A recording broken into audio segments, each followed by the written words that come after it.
This is more of a rant than it is a tip and trick or advice, or maybe it is advice, and it has to do with phone systems and something that I've seen go horribly wrong over and over and over again, which is this idea that you can lift and shift a on-premise phone system to some sort of hosted phone system. And by the way, I don't care if they call it hosted or cloud or, it's in our data center and you connect to it or whatever it is.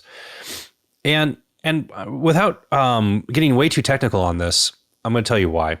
In the voice over IP world, commonly SIP, you have a lot of things that work and provide different functions. So when a user connects and authenticates with your system, you have a registration server. You might have a proxy server. You might have a session border controller.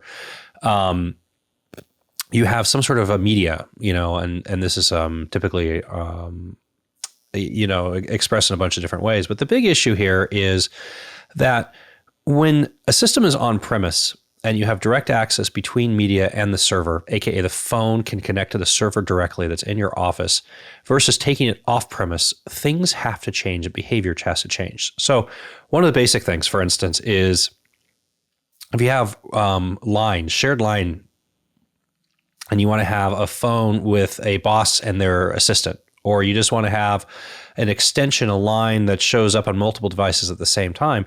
When you move from on-prem, where the phones can talk directly to the server with nothing in between them, to something connected via the internet, all of a sudden now the phones are connecting to that something via the internet with a shared IP address. So that something via the internet needs to understand with each one of those line registrations that it's not actually just the same phone registering and re-registering and re-registering. And what happens a lot of times with these systems is the first phone will register and it'll connect, and then the second phone will register and the first phone will get deregistered effectively, and the third phone will register and nothing just works right.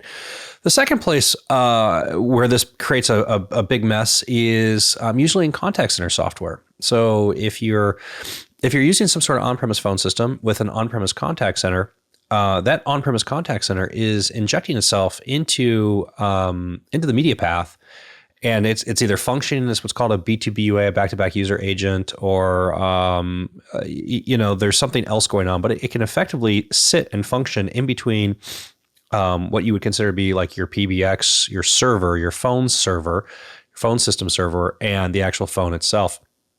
Now, why this is a problem is not.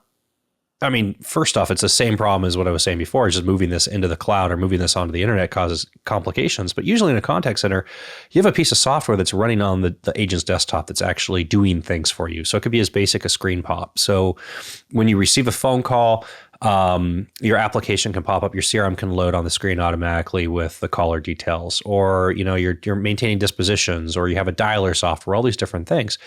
Well, now that dialer needs to be able to interact with your phone, which also needs to be able to interact with the server, which needs to be able to interact with the contact center software.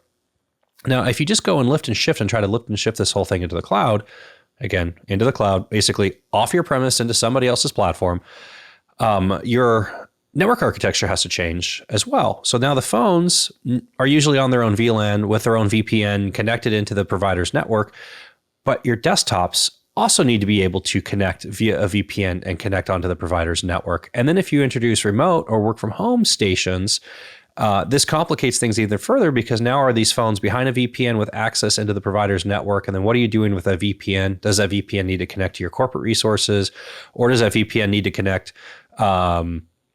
into the provider's network as well? So these things, all of a sudden, what starts off as like let's just move, our Cisco call manager with a CC1 agent into, something else. It really quickly spirals out of control into a whole slew of issues that you're going to have to contend with. Now, the other side of this is when you're not talking about lift and shift, you're talking about changing software and changing functionality and changing the usability of these systems. The biggest problem this comes into is if you're using the system in a way different from how it was designed. So if you've somewhere along the lines decided that we want to hack our inbound-based contact center to also do reporting for us for an outbound-based calling because we want to track sales efficiency, that contact center software is not a sales enablement tool. It's not designed to do that. And so when you take and you look at inbound contact center software and you try to shoehorn outbound functionality into that, that's really like a sales enablement functionality, things don't line up right anymore, and people are going to be unhappy with you. So, this is you're damned if you do, you're damned if you don't kind of thing. But, along those lines, it's my point with all this is, you can't just take and look at something that's running in your office or running on your premise and say, hey, let's just take this thing and move this somewhere else. There's a lot of network design that goes into it. There's a lot of implications that go into this. There's a lot of interactions with applications that you have to deal with and contend with. And just shifting this more than likely is going to create more problems for you than they're going to solve. So before you go down this path, make sure you actually understand, how does this application work? What does your network architecture look like? How do users interact with it? Where do your users sit? How do they interact with things? And it might be in your best interest. I'm not going to say it might be. It's probably going to be in your best interest to figure out how to go through a migration to a different platform and really understand what your business needs in that platform and how to map the business needs with the proper software in the first place to accomplish what it is that you're trying to do. So instead of shoehorning something that you're currently running on premise, it probably was shoehorned and mutated and et cetera over the time. Taking it from a start from scratch approach and finding something that makes more sense for you in today's world.